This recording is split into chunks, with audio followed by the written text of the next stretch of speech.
Hammaga salom. Bugun sizlar bilan iPhone 11 da, ya'ni mana shu legenda bo'lgan smartfonni 2025-yilda sotib olsa arziydimi yo yo'qmi?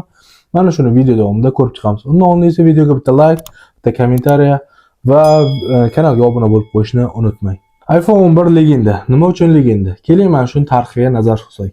Misol uchun 2018-yil, bundan 1 yil oldin iPhone 11 taqdim qilinishidan oldin iPhone 11 bilan xarakteristikasi bir xil bo'lgan smartfon bo'lgan. Ya'ni bu iPhone XR edi. Deyarli xarakteristikasi bir xil, ba'zi bir o'zgarishlar bor. Shular bilan farq qilmasa va 2019-yilga kelib, ya'ni iPhone 11 taqdim qilindi. O'sha paytda batareyka kuchli bo'lib chiqdi iPhone 11 da, yangicha dizayn, yangi protsessor va kamerada ham o'zgarishlar bor. Ya'ni 0.5 kamera, oldi kameralar kuchaytirilgan. Odamlarga yoqib tushgan narsasi bu albatta narxi bo'ldi. Bundan oldin eslasangiz 2018-yilda iPhone XR $749 boshlangan bo'lsa, 2019-yilga kelib iPhone 11 esa $699 sotilishni boshladi. Bu degani $100 farqi bor. Odamlar esa buni iliq qabul qilishdi, ya'ni iPhone 11 da.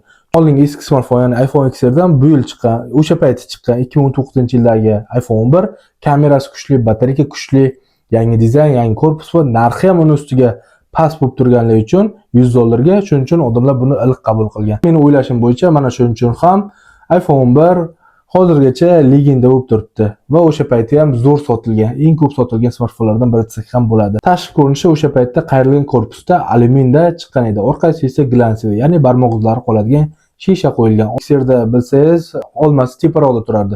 Bunda esa pastga qo'yib qo'yishgan. Apple o'sha paytda dizaynda o'zgartirish kiritgan va kamera dizayni ham turburchaklashgan. Hammaga ma'lum, ikkita kamerasi bor, ya'ni 0.5 kamerasi va 1x, ya'ni asosiy kamerasi bor. Ikkalasida ham siz 4K formatda 60 ta kadrda video yozishingiz mumkin. Oldi kamerasiga to'xtaladigan bo'lsak, 12 megapikselni tashkil qiladi va siz oldi kamerada ham 4K formatda bemalol video yozsangiz bo'ladi.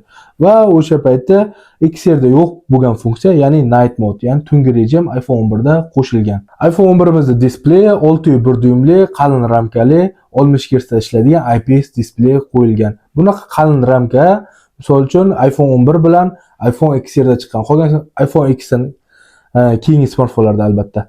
Qolgan smartfonlarda esa, ya'ni iPhone'larda bunaqa qalin ramka yo'q. Faqat XR da va iPhone 11 da chiqqan. Ekran yorug'ligi 625 nitni tashkil qiladi, ya'ni siz hozirgi sharoitda sal kamlik qilishi mumkin bu 625 nit, chunki hozirgi smartfonlar 2000 nitgacha chiqyapti, ba'zilari 3000 nit bo'yatibdi. Shuning uchun kamroq olsak bo'ladi ekran yorug'ligini.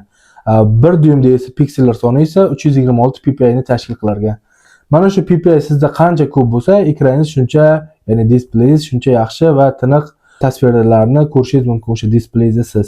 Xotirasi 4 GB RAM, ya'ni tezkor xotira, 64, 128 va 256 GB liklarni siz bozordan bemalol topishingiz mumkin. Batareykasi to'xtaladigan bo'lsak, 18 vattda tezkor zaryadlashga ega. Buning XR da esa 15 vattda edi. Va 3 vattga ko'paytirib qo'yishgan. Mana shu ham pluslardan biri. Va batareykasi 3110 mAh soatni tashkil qiladi. Hammaga ma'lumki, bu videoni boshida aytib o'tib ketdim. O'zi 2019-yilda bu smartfon taqdim qilingan va A13 Bionic protsessor qo'yilgan. Juda ham omadli, uspешный protsessorlardan biri desak ham bo'ladi. Nimaga unaqa deyapman? Kuchli protsessor, albatta mощный protsessor. Shuning uchun ham iPad 9-pokoleniyasiga mana shu protsessorda ham A13 Bionic prosessorini qo'yib qo'yishgan. Va sizda savol tug'ilishi mumkin, ya'ni 2018-yilda XR deyapsiz, bu bilan bir xil va 2019-yilda iPhone 11 chiqdi. 1 yil oralig'ida o'zi nimalar o'zgardi desangiz, IP68 taqdim qilindi, ya'ni suv va chaynak himoya. Apple saytiga kirib ko'rdim. 2 metrgacha siz iPhone 11 da 30 daqiqa tiqib turishingiz mumkin. Albatta yangi olgan bo'lsangiz. Agar ishlatilgan olgan bo'lsangiz, tiqishingizni maslahat bermayman. Va Wi-Fi 6 qo'shilgan, iPhone XR da esa Wi-Fi 5 edi. Kamerasi o'zgarish bo'lgan, night mode, ya'ni tungi rejim iPhone 11 da qo'shilgan. Keyin oldi kamerasi 12 megapiksel bo'lgan va 4K formatda video yozsangiz bo'ladi. iPhone XR da esa bu 4K formatda yoza olmaysiz. Kamerasi esa oldi kamera 7 megapiksel edi.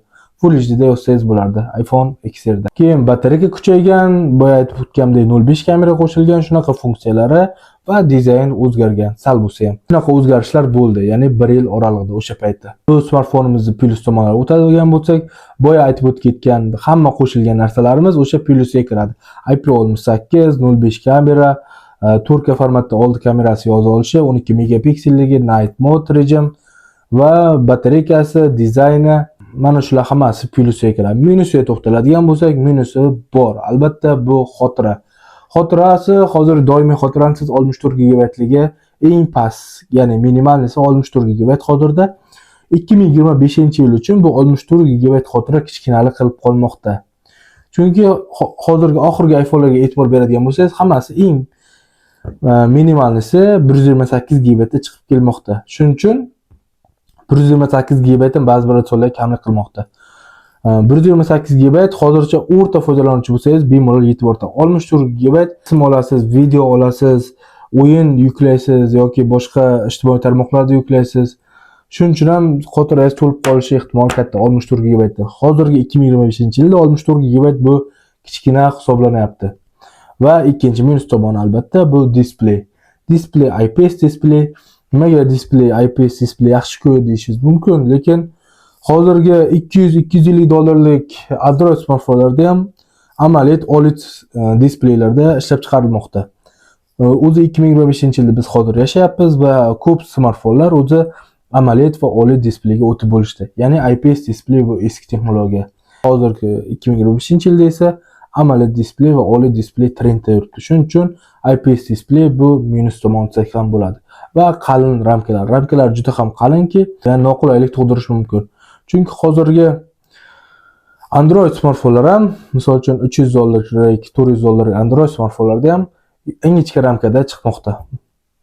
Mana shu tomonlari ham bor. Xo'sh, o'zi bu smartfonni kim sotib olishi kerak? Bu smartfonni istagan odam sotib olsa bo'ladi, chunki albatta pul sizniki. Xohlaganingizni sotib olsangiz bo'ladi, qaysi smartfon yoqsa o'shani sotib oling. Bu prosta men texno tahlil qilib beraman sizga. Va aytmoqchi bo'lganim, agar siz blog boshlayotgan bo'lsangiz, agar boshlanishiga kam pulingiz bo'ladigan bo'lsa, mana shu smartfon ham kamera fon sifatida ham foydalansangiz bo'ladi. O'yin uchun ham bo'ladi. Albatta iPhone'da o'yin kamera uchun olsa bemalol bo'ladi, eski modellarni ham. Chunki iPhone o'zini 5-6 yillab yaxshi tutib beradi. Keyin bu smartfonimiz o'rtacha narxi 200 dollarni tashkil qilar ekan. Ya'ni 200, 250, 190 o'sha dollarni topishingiz mumkin. Albatta holatiga va do'kon narxlariga qarab bu narxlar o'zgarib turadi. Shuning uchun bu smartfon yangisini ham topishingiz mumkin, lekin yangisini olishni maslahat bermayman. O'zi chiqqaniga 6 yil bo'lyapti, bu yil 6-yil ketyapti. 6 yillik eski smartfonni yangisini olishingiz maslahat bermayman. Lekin ba'zi bir do'konlarda assatka tovarlarda qolib ketgan bo'lishi mumkin yangisi. Masalan, ishlatilganini olsangiz ham bo'ladi, lekin yangisi maslahat bermayman. Budjetingiz kam bo'lsa va siz Androiddan iPhone'ga o'tadigan bo'lsangiz, bemalol mana shu modeldan boshlasangiz bo'ladi. Chunki ko'chada ko'pchilikda ko'rsangiz, iPhone 11 qo'llaydi. Chunki o'shalar ham ko'pchiligi Androiddan iPhone'ga o'tishgan. Hozirda bu iPhone 11 narxi tushib qoldi. Shuning uchun ham bu smartfonni bemalol olsangiz bo'ladi. Mana shu tomonlari bor. Hozir talablarga ham javob beradi, faqat shu displey tomonlama va xotirasi. Xotirasi 64 gigabaytlik umuman sotib olmang. Chunki o'yin o'ynayman deysiz, boshqa narsa qilaman desangiz, xotirangiz to'lib qoladi. Shuning uchun hech bo'lmasa 128 yo 256 gigabaytligini sotib oling. Sizga maslahat. 50 dollar qimmat bo'lsa ham, misol uchun bozorda. Bu texno tahlil edi. Videoga bitta like, bitta kommentariya. Keyingi videolar nima haqida bo'lishini izohlarda yozib qoldiring va kanalga obuna bo'lib qo'yishni unutmang.